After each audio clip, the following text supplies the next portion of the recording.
Hello friends, welcome to my YouTube channel Stephen academy में आपका स्वागत है। और दोस्तों, आज का हम वीडियो लेकर आए हैं बीएससी एग्रीकल्चर फिफ्थ सेमेस्टर वालों के लिए, जो उनका अगला एग्जाम होने वाला है उसके लिए। अगला एग्जाम जो होने वाला है pest of crop and stored grain and their management का। तो इसके बारे में मैंने और भी कई वीडियो बनाए हुए हैं। अगर आप लोगों ने वो वीडियो नहीं देखे हैं तो लिंक उनकी आप लोगों को डिस्क्रिप्शन बॉक्स में दे दी जाएगी, आप लोग वहाँ से वीडियो देख सकते हैं। और अगर आप लोग चैनल पर नए हों तो चैनल को सब्सक्राइब जरूर करिए, वीडियो अच्छा लगे तो जिसे लाइक शेयर जरूर करते रहिए अपने दोस्तों के साथ भी, ठीक है। चलिए इसमें देखते हैं मैंने क्या क्या बताया हुआ है। तो इसमें आज इसमें कवर किया हुआ है। इस वीडियो में मैं आप लोगों को बता देता हूँ स्टोर ग्रेन जो होता है, स्टोर ग्रेन जो लॉस होता है उसके बारे में मैं चर्चा करूँगा। जो लॉस होता है वो कितने परसेंट होता है, कैसे होता है और कहाँ से होता है। लॉस होता है मैनेजमेंट, मतलब स्टोर ग्रेन जो होता है उसको कैसे मैनेजमेंट करते हैं और कितने प्रकार से लॉसेस होते हैं। तो इनका हम आप लोगों को पूरा वीडियो में बताने वाले हैं। तो वीडियो में अंत तक जरूर देखिएगा। वीडियो अच्छा लगे तो प्लीज़ इसे लाइक ज़रूर कर दीजिएगा। चलिए वीडियो शेयर करते हैं और इसमें देखते हैं हम क्या क्या बताया गया है। तो सबसे पहले इसमें बात करते हैं हम लोग factor affecting losses of store grain. Factor affecting मतलब इसके जो कारक होते हैं वो क्या क्या होते हैं स्टोर ग्रेन में लॉसेस होने के। लॉस कैसे कैसे होता है। तो नंबर 1 पर आता है इसमें post harvest loss. Post harvest loss मतलब कटाई से पहले का जो हानि होती है वो कैसी कैसे होती है उसके बारे में हम लोग चर्चा करेंगे, ठीक है। इसमें जो होता है सबसे जो कम होता है 1.68% जो लॉस होता है वो किससे होता है, मतलब थ्रेसिंग लॉस होता है। जब हम लोग इसकी अनाज की जो कटाई करते हैं वो थ्रेसिंग के समय कितना हो जाता है 1.68% जो लॉस हो जाता है, ठीक है। इसके बाद नंबर 2 पर हम बात करते हैं। नंबर 2 पर यहाँ पर है प्रोसेसिंग लॉस। प्रोसेसिंग लॉस जो होता है वो कितना होता है 0.92% जो होता है ये हमारा क्या होता है प्रोसेसिंग लॉस होता है। प्रोसेसिंग लॉस मतलब जैसे कि हमने इसकी कटाई थ्रेसिंग की या कई सारी जो क्रियाएं हम लोग करते हैं, इनको छानते हैं या इसमें जो खरपतवार होते हैं उनको निकालने में जो मतलब अनाज जो टूट जाते हैं इस प्रकार से, तो उनका भी लॉस हो जाता है। तो ये होता है प्रोसेसिंग लॉस होता है, ठीक है। हमारा कितना होता है 0.92% होता है। इसके बाद बात करते हैं तो इसमें होता है ट्रांसपोर्टेशन लॉस होता है। ट्रांसपोर्टेशन लॉस कितना होता है 0.15% जो होता है वो ट्रांसपोर्टेशन लॉस होता है। कितना होता है 0.15 होता है। इसमें कितना क्या होता है ट्रांसपोर्टेशन में, मतलब इसके जो जब अनाज को हम कहीं ले जाते हैं, कहीं दूसरी जगह शिफ्ट करते हैं तो इसमें जो होता है ट्रांसपोर्टेशन लॉस हो जाता है। कितना होता है 0.5% हो जाता है। इसके बाद जो होता है स्टोरेज लॉस सबसे ज़्यादा क्या होता है। इसमें आप ग्राफ देख सकते हैं, जो ग्राफ ये बना हुआ है इसको आप लोग गौर से देखिएगा, इसमें आप लोगों को सब कुछ समझ में आ जाएगा। तो इसमें सबसे ज़्यादा होता है स्टोरेज लॉस। स्टोरेज लॉस कितना होता है 6.58% जो होता है हमारा स्टोरेज लॉस होता है। अब स्टोरेज लॉस जो होता है वो किन के द्वारा है होता है, इन जो रोडेंट्स मैंने पढ़ाए हुए हैं इनके द्वारा ही स्टोरेज लॉस होता है। आगे हम लोग बात करते हैं नेक्स्ट में क्या आता है। स्टोरेज लॉस के बाद पोस्ट हार्वेस्ट था, इसके बाद आता है स्टोरेज लॉस। अब स्टोरेज लॉस जो था इसके बारे में भी हम लोग डिटेल में देख लेते हैं। इसमें पोस्ट हार्वेस्ट था वो तो हम लोग देख चुके हैं। स्टोरेज लॉस की यहाँ पर देखते हैं। स्टोरेज लॉस में आता है सबसे पहले आता है बर्ड्स। बर्ड्स को देख लेते हैं। बर्ड्स के द्वारा कितना होता है 10% हमारा जो होता है बर्ड्स मतलब पक्षियों के द्वारा नुकसान हो जाता है। इसके बाद बात करते हैं रोडेंट्स स्टोरेज लॉस। मतलब जो होते हैं इनके द्वारा कितना लॉस हो जाता है, तो इनके द्वारा होता है 31% लॉस होता है। ये ग्राफ यहाँ पर बना हुआ है, आप लोग इसको देखते चलिए।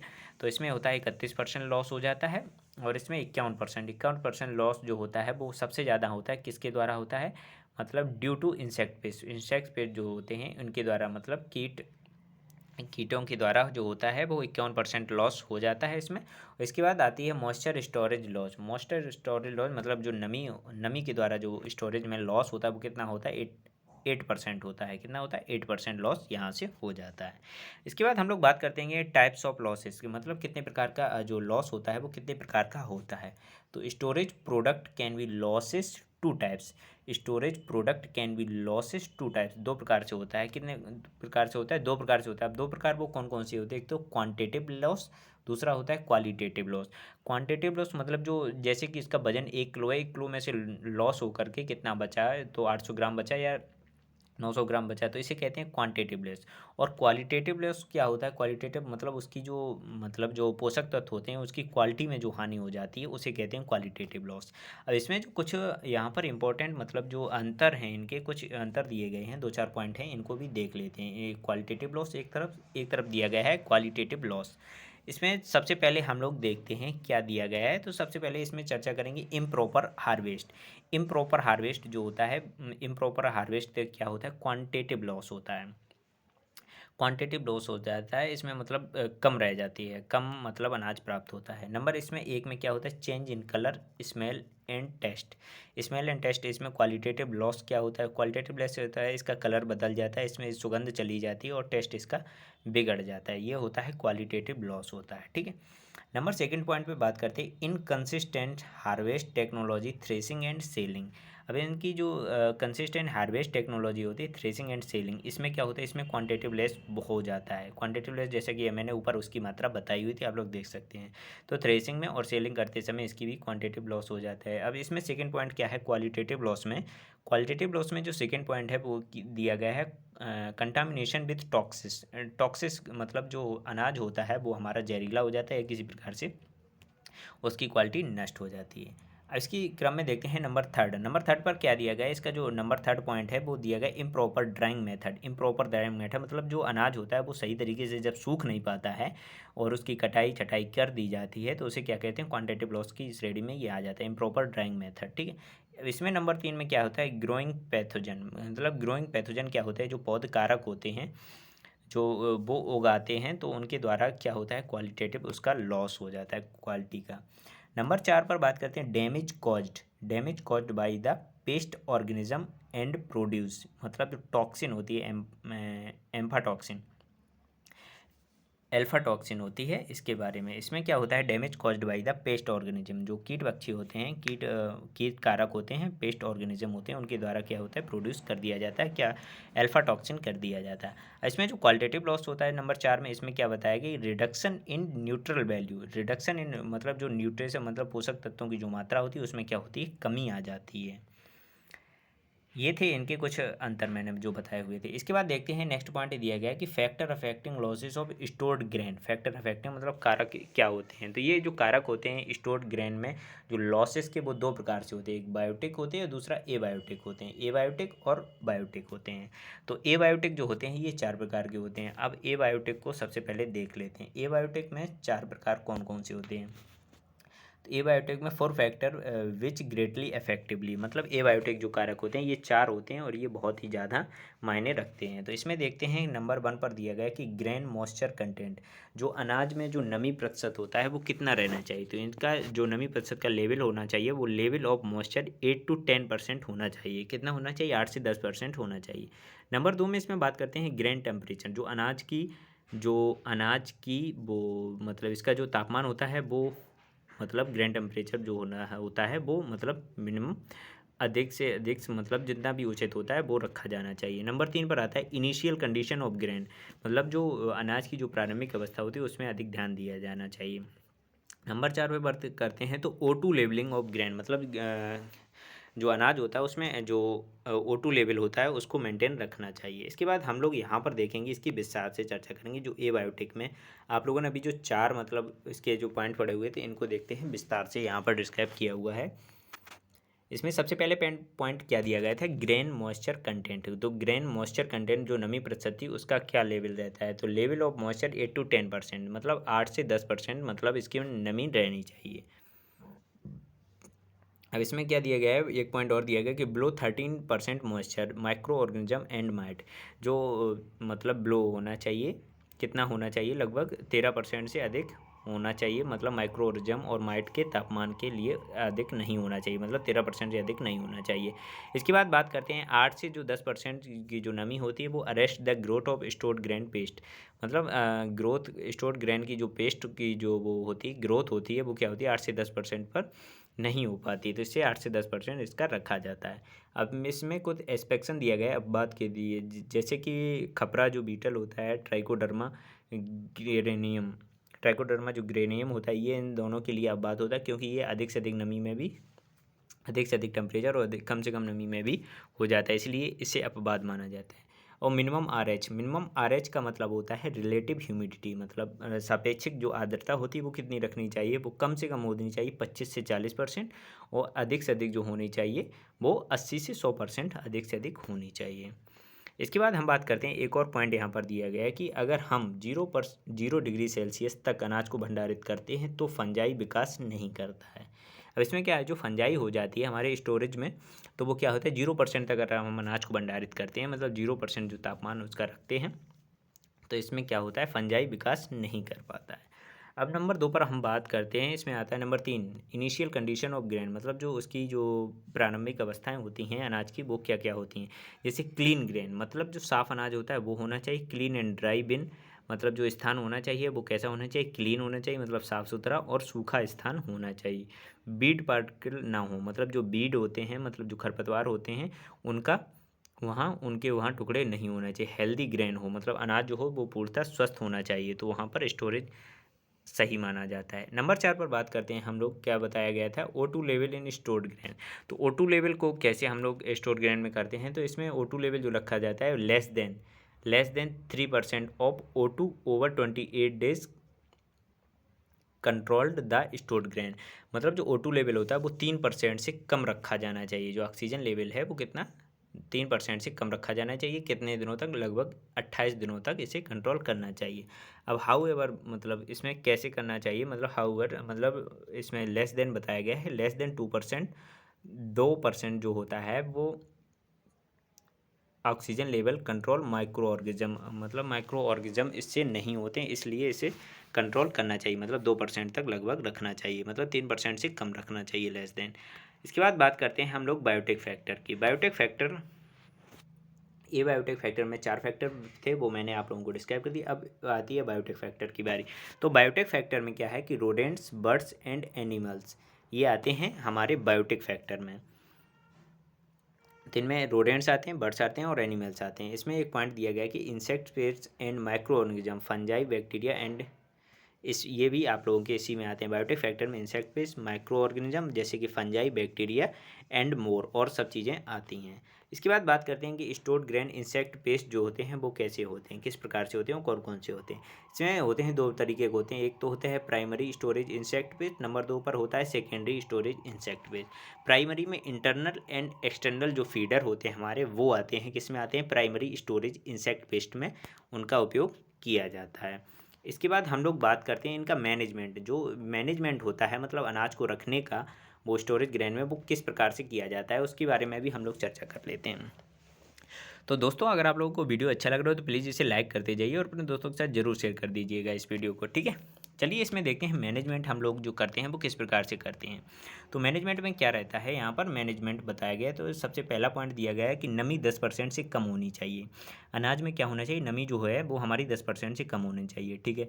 नंबर 2 पर बात की गई कि थ्रेसिंग इक्विपमेंट अच्छे होने चाहिए, जिनसे हमने इसकी मतलब जो उपज प्राप्त की है, जो थ्रेसिंग की है, वो जो औजार होते हैं, मतलब जो यंत्र होते हैं, उनको क्या होना चाहिए, अच्छा होना चाहिए।